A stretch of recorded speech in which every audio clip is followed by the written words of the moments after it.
But first, we need to talk about the Indo-European ablaut.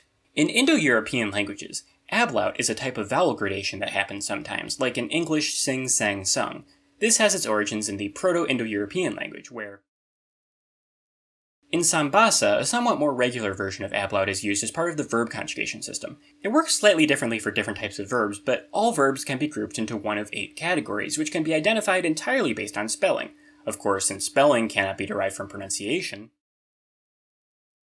The first category of verbs is the verbs with a nasal infix, meaning that they have some nasal consonant next to an unstressed E in their stem. In the present tense, the E is removed, and in the past tense, the whole nasal infix is removed. Unfortunately, it's not quite that simple because, quote, "You may question, but why Sambahsa has this characteristic? Sambahsa behaves like a natural language. If you analyze it well, it's more pleasant to speak in this way. People naturally would want to drop this unstressed E. Without this rule, the language could be a bit easier, but it wouldn't be much comfortable to speak. Do you doubt me? Check whether the incorrect conjugation is pleasant to pronounce. It becomes a mess. If you look it well, you'll notice that the pronunciation is not very natural or human." When the nasal infix is removed, any adjacent S or SS is removed with it. Additionally, the von Wahl rules, which we'll get to later, apply for verbs with present tense, premio, prejumpts, prejumped, premiums, prejumped, pregnant. The second category of verbs is called unstressed E, which I have to assume includes verbs that end with silent E as well, based on the examples provided. The standard suffixes generally apply here, but in order to make sure that the stress patterns are, there is a subcategory of verbs ending with IE. Those verbs correspond to English nouns ending in ication. Now, the third category of verbs, verbs ending with EH before at least one consonant, is where the real ablaut stuff starts happening. So in the past tense, this EH is replaced with OH, which means that the past tense doesn't need to be marked at all for these verbs. So, sprego is I speak, but yo sprog is I spoke. And as you can see, this is pretty similar to how strong verbs in Germanic languages.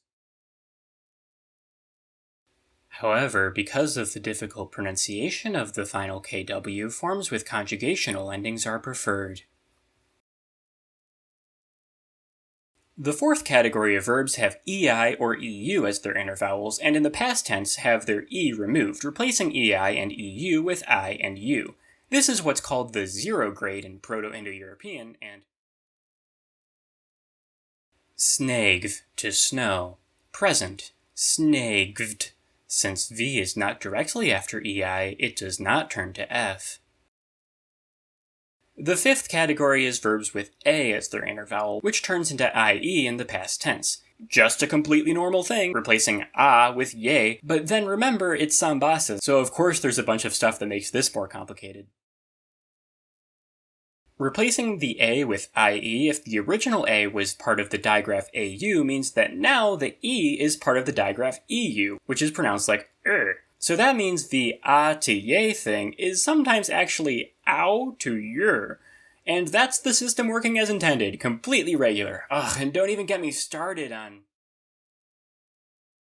Okay, we're almost done. The sixth category of verbs is verbs ending in a few specific consonants, and this is the main case where the von Wahl rules apply. So super broadly, these rules turn certain consonants into specific other consonants in specific contexts. Oops, that was way too broad. Let me try again. Sixth category of verbs, von Wahl rules.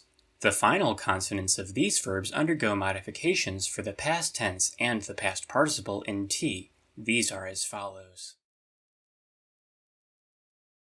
The seventh category of verbs is verbs ending with stressed vowels, and these are mostly regular, just sometimes adding an epenthetic consonant for the suffixes that start with vowels. Moreover, verbs ending with V undergo the following modifications for their past participle in T. If V comes after A, or a consonant, V turns to W. Examples: solve, solut, lav, laut. Otherwise, V disappears. Example: mauve, mote. Those rules may look difficult at first sight, but they only encompass within a regular framework irregularities often seen in English. Decide, decision, permit, permission, convert, conversion, solve, solution, move, motion. And then finally, the 8th category is everything else, and these just have the normal suffixes. Really, this should have been category 1. And really, it's exactly as simple as it sounds.